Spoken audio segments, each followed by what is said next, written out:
Hello everyone, so today we will start with our second chapter, which is electrostatic potential and capacitance.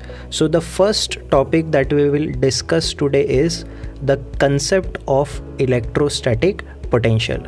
So चलिए बच्चों समझने की कोशिश करते हैं कि इलेक्ट्रोस्टैटिक पोटेंशियल क्या होता है। सो इलेक्ट्रोस्टैटिक पोटेंशियल समझने के लिए हम एक एग्जाम्पल लेते हैं, बहुत सिंपल सा एग्जाम्पल, और एक एनालॉजी भी लेंगे। उसके लिए हम एक सोर्स चार्ज लेंगे जो अपने अराउंड एक इलेक्ट्रिक फील्ड सेटअप कर रहा है, correct. So you have an electric field setup by the source charge. इस इलेक्ट्रिक फील्ड के बाहर हम एक टेस्ट चार्ज रख देते हैं। सो फिलहाल ये टेस्ट चार्ज रेस्ट कंडीशन पर है, करेक्ट। इस टेस्ट चार्ज पर हमारा सोर्स चार्ज किसी भी तरह का फोर्स अप्लाई नहीं कर पा रहा। वाई? बिकॉज हमारा टेस्ट चार्ज सोर्स चार्ज के इलेक्ट्रिक फील्ड के बाहर है, करेक्ट। अब ये situation, this situation is quite similar to an object which is placed on the surface of the earth, correct. तो अर्थ सरफेस पर जब हमारा ऑब्जेक्ट प्लेस होता है तो वो रेस्ट कंडीशन में होता है। बट एक चीज़ नोट करने वाली ये है कि जो हमारा ऑब्जेक्ट है ये अर्थ की ग्रेविटेशनल फील्ड में प्लेस्ड है, करेक्ट। सो ये फील्ड में प्लेस्ड है, बट क्योंकि वो अर्थ के सरफेस पर है तो वो रेस्ट पर है। अब अगर हम हमारे इस ऑब्जेक्ट को against the gravitational field displace करते हैं इन अपवर्ड डायरेक्शन, करेक्ट। सो इस तरह से जैसे ही आप डिस्प्लेस करोगे ऑब्जेक्ट को अगेंस्ट द ग्रेविटेशनल फील्ड, और डिस्प्लेस करने के बाद एक हाइट देने के बाद आप जैसे ही इसे रिलीज़ करोगे तो ये खुद ब खुद ऑन इट्स ओन वापस अपने ओरिजिनल पोजिशन को रीगेन कर जाएगा, करेक्ट। सो आप देख रहे हो यहाँ पर एक इलास्टिक इफेक्ट आपको नज़र आ रहा है। आपने ऑब्जेक्ट को हाइट दे दी और हाइट देने के बाद जैसे ही रिलीज़ किया उसने अपना ओरिजिनल पोजीशन फिर से रीगेन कर लिया।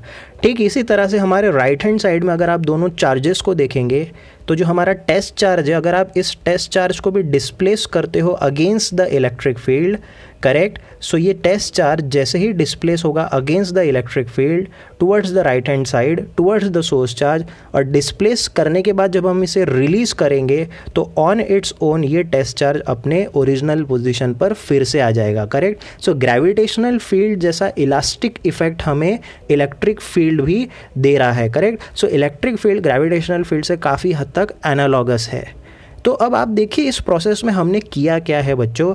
हमने दोनों केसेस में वर्क डन किया है, चाहे आप ऑब्जेक्ट की बात करिए या चार्ज की बात करिए, हमने दोनों केस में वर्क डन किया है against the field, correct. Object की बात करोगे, you have displaced the object to height and you have done the work against the gravitational field. और चार्ज की बात करोगे, you have displaced the charge towards the right hand side and you have done the work against the electric field, correct. अब जब आप इस तरह का वर्क करते हो, अगर आप देखेंगे हमारा जो ऑब्जेक्ट अर्थ सरफेस पर पड़ा है, अगर आप इसके लिए वर्क करते हो अगेंस्ट द फील्ड, उसे हाइट देते हो, तो एक्चुअली आप क्या कर रहे हो? जब भी आप फील्ड के अगेंस्ट वर्क करते हो तो आप क्या कर रहे होते हो? आप ऑब्जेक्ट के अंदर पोटेंशियल एनर्जी को स्टोर कर रहे हो, करेक्ट। और ये पोटेंशियल एनर्जी ही इस ऑब्जेक्ट को हेल्प करता है to fall down and regain its original position, correct. तो ये ऑब्जेक्ट पोटेंशियल एनर्जी का इस्तेमाल करता है और उसे काइनेटिक एनर्जी में कन्वर्ट करता है और फॉल डाउन करके अपना ओरिजिनल पोजीशन वापस रीगेन कर जाता है।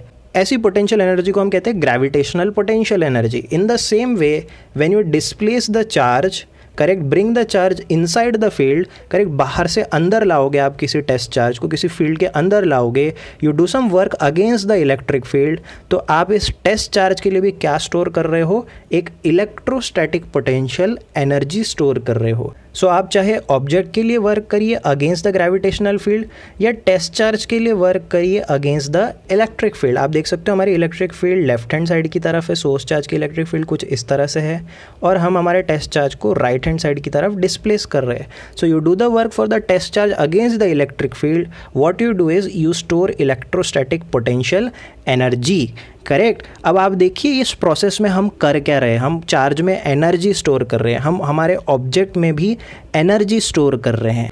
और किसी ऑब्जेक्ट के लिए एनर्जी स्टोर करने का मतलब ये होता है कि हमने हमारे ऑब्जेक्ट को क्या प्रोवाइड किया है? हाइट प्रोवाइड किया है, एक पोटेंशियल प्रोवाइड किया है। सो आप देख रहे हो टेक्निकल टर्म, टेक्निकल मीनिंग हम समझने की कोशिश कर रहे हैं कि पोटेंशियल क्या होता है।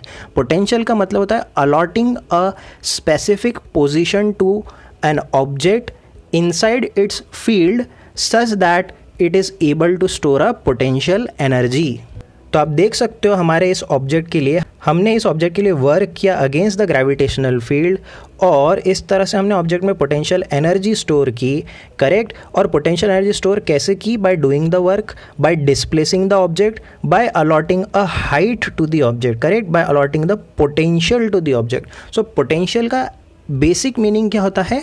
Allotting a position to the object inside the field, correct. किसी ऑब्जेक्ट को किसी फील्ड में कोई पोजीशन अलॉट करना जिस वजह से उस ऑब्जेक्ट में कोई एनर्जी स्टोर हो रही हो, करेक्ट। उस पोजीशन को हम क्या कहते हैं? पोटेंशियल कहते हैं। सो जब भी आप ऑब्जेक्ट को एक पोटेंशियल असाइन करते हो, एक पोजीशन असाइन करते हो, तो गारंटी उस सिचुएशन में ऑब्जेक्ट में क्या स्टोर हो रही है? एक एनर्जी स्टोर हो रही है जिसे हम कहते हैं पोटेंशियल एनर्जी।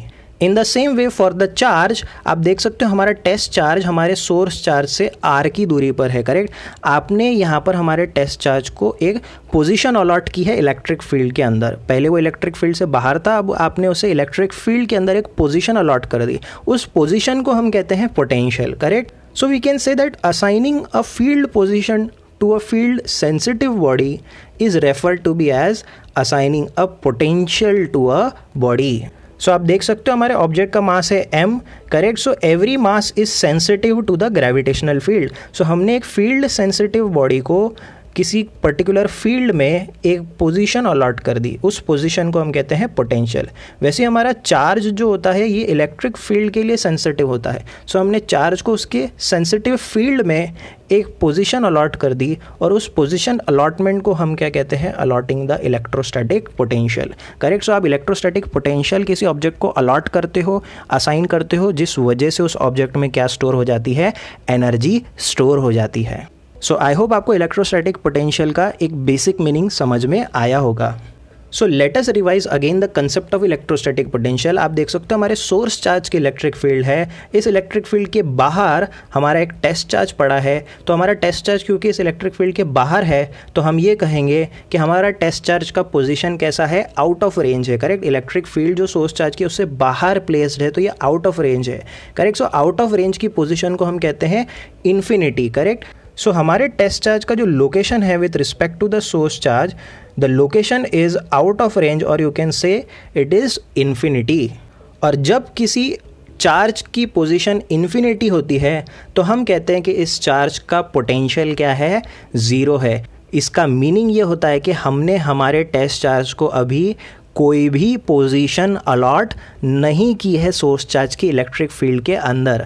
हमारा टेस्ट चार्ज सोर्स चार्ज की इलेक्ट्रिक फील्ड के अंदर अभी फ़िलहाल प्रेजेंट नहीं है। हमने हमारे टेस्ट चार्ज को कोई पोजीशन असाइन नहीं की है सोर्स चार्ज की इलेक्ट्रिक फील्ड के अंदर, इसलिए हम कहेंगे हमारे टेस्ट चार्ज का अभी फ़िलहाल पोटेंशियल क्या है? ज़ीरो है। अब जैसे ही आप इस टेस्ट चार्ज को डिस्प्लेस करते हो from infinity to a position inside the electric field, तब आप कहोगे कि आपने आपके टेस्ट चार्ज को क्या अलॉट किया है?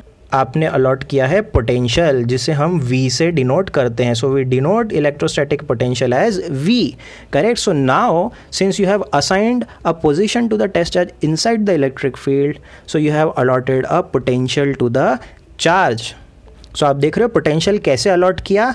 Bye displacing the charge from infinity to a point inside the electric field, by doing some work on the test charge, by displacing it from infinity to a point inside the electric field। इस तरह से आपने potential को allot किया है इस charge के लिए।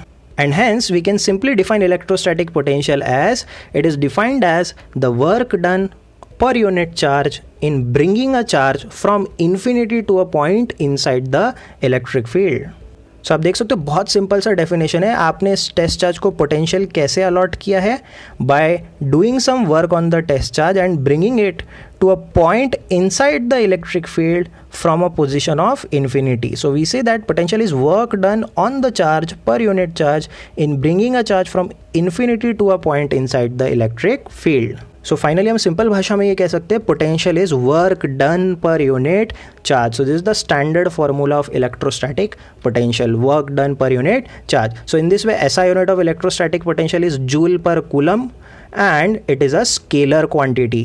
सो आपको पता है वर्क डन का यूनिट होता है जूल और चार्ज का यूनिट होता है coulomb. So the SI unit becomes joule पर कूलम, और वर्क और चार्ज दोनों ही स्केलर है तो हमारा पोटेंशियल भी क्या है, एक स्केलर क्वांटिटी है। So this is the basic concept of understanding the electrostatic potential. हमारे नेक्स्ट वीडियो लेक्चर में हम इस इलेक्ट्रोस्टैटिक पोटेंशियल के फॉर्मूले को और ज़्यादा एक्सप्लोर करेंगे, इसका एक स्पेशल फार्मूला डिराइव करेंगे। ऑल्दो यस ऑफ कोर्स यहाँ पर हमें पोटेंशियल का फार्मूला नज़र आ रहा है V is equal to W/Q, but as such this formula is a very basic formula. We have to explore this formula and we have to refine a new formula for electrostatic potential so that we can understand the concept of electrostatic potential in detail. So in the next topic we will derive the detailed formula of electrostatic potential. Till then, stay tuned for the next video lecture.